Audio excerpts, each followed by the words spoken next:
brought to you by Saluja Gold. Bharat का सबसे भरोसेमंद Saluja gold TMT bars. Saluja gold TMT. अब सही पकड़े हो कॉन्ट्रैक्टर बाबू, मजबूती सब कुछ है। कुछ साइबर ठग्स ने एक कपल को डिजिटल अरेस्ट कर लिया। पैसा जस्ट निकलवाने वाले ही थे कि कपल का 8th क्लास में पढ़ रहा बच्चा आ गया।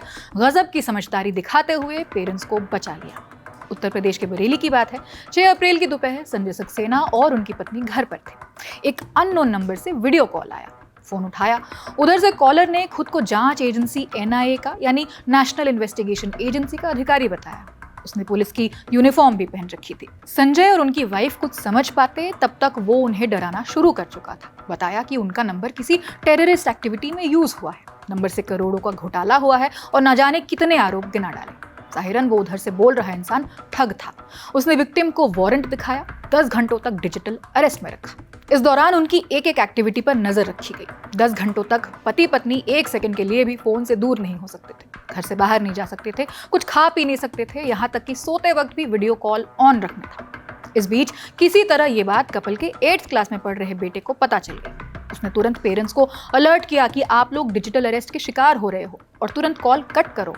लेकिन ठगों ने उनके मन में इतना डर भर दिया था कि वो मानने को तैयार ही नहीं थे पेरेंट्स। लेकिन बेटे ने अपने इंस्टिंक्ट पर भरोसा किया और देर रात हिम्मत करते हुए उसने ज़बरदस्ती फ़ोन को एयरप्लेन मोड पर डाल दिया। ऐसा करते ही ठगों का कनेक्शन लॉस्ट हो गया। अच्छी बात यह थी कि ठगों ने अभी तक पैसे नहीं निकाले थे, जिससे परिवार का नुकसान होने से बच गया। मामले पर SP सिटी मानुष पारिक ने क्या कहा, सुनिए। थाना प्रेमनगर में स्थित बानखाना सुरखा, यहाँ पे एक व्यक्ति रहते हैं जिनका नाम संजय सक्सेना है। वे और उनकी पत्नी और उनका बच्चा, ये तीनों थाना प्रेमनगर में आए थे और थाना प्रेमनगर में आके इन्होंने बताया कि इनके साथ में डिजिटल अरेस्ट की घटना हुई।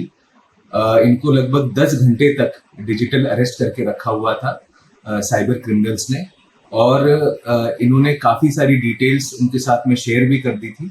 किंतु इनका जो बच्चा है वो क्लास 8 में अभी पढ़ता है, उसका नाम तन्मय है। उसकी सूझबूझ के कारण ये जो दंपत्ति थी ये डिजिटल अरेस्ट से बची और इस बच्चे ने ही सजेस्ट किया कि पुलिस में इन्फॉर्म किया जाए और उन नंबर्स को ब्लॉक किया जाए और ये फ्रॉड लग रहा है, ऐसा उसने अपने माता पिता को बताया। उसकी सूझबूझ से ये जो डिजिटल अरेस्ट का जो मामला था, इससे वो जो दंपत्ति थी वो बच गई। किस तरह के बहाने बनाए थे आरोपियों ने, किस तरह का आरोप लगाया था?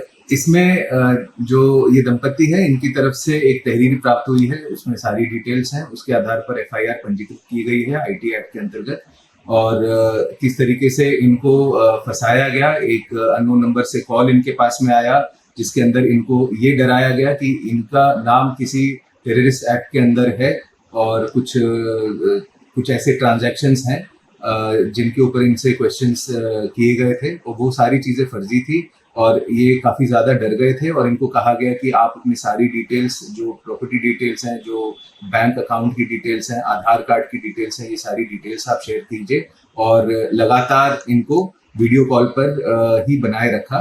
तो 10 घंटे लगभग ये लोग डिजिटल अरेस्ट रहे थे और उसमें जो इनका बच्चा था उसकी सूझबूझ के कारण ये दंपत्ति बचे।